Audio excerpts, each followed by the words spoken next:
An Irish veterans charity is calling on former Defence Forces members who fought in Ukraine to come forward for support. The Organisation of National Ex-Service Personnel has said that they are currently helping 7 ex-Irish soldiers. Well, our reporter Jackie Fox has been speaking to one Irishman who wished to remain anonymous but fought on the front line in Ukraine.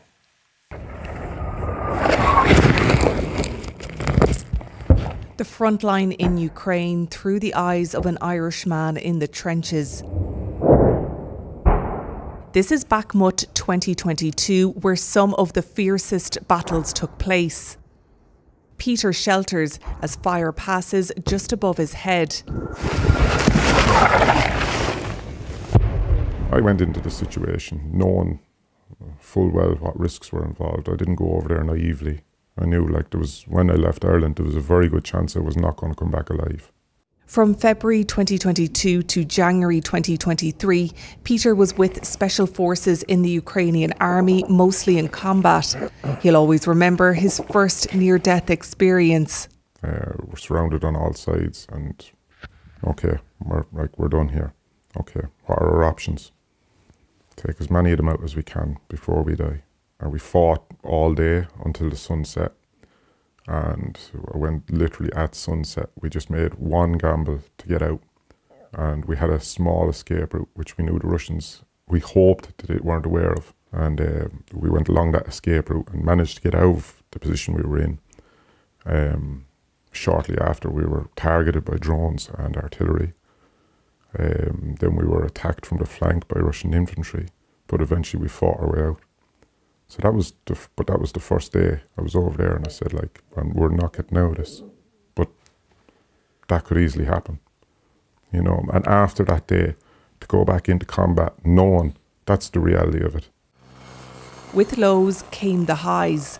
Like if you go into an area and you're liberating it from Russian occupation, and the women and children are coming out crying and cheering your arrival, that's something that stays with me.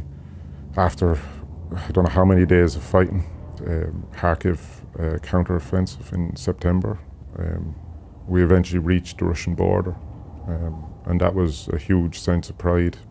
Peter is home 2 years. The hardest part of war was coming home, really. The environment that you've been brought up all your life is now somewhat alien to you. I literally, once I arrived to my hometown, I literally had a panic attack. I was like, oh, what the f*** am I doing home? Excuse my language. So what did I do? I was still in combat mode, to be honest. You know, avoided everyone. Peter is one of 7 known Defence Forces veterans who have returned from fighting in Ukraine and are seeking support. Calls for others to come forward. They are veterans of the Defence Forces as well as the Ukrainian Army.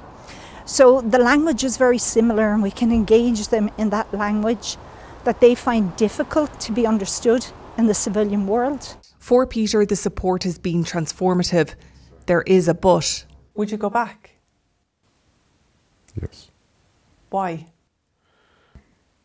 When you come back, you try to find purpose in life, doing all the simple things that people take for granted.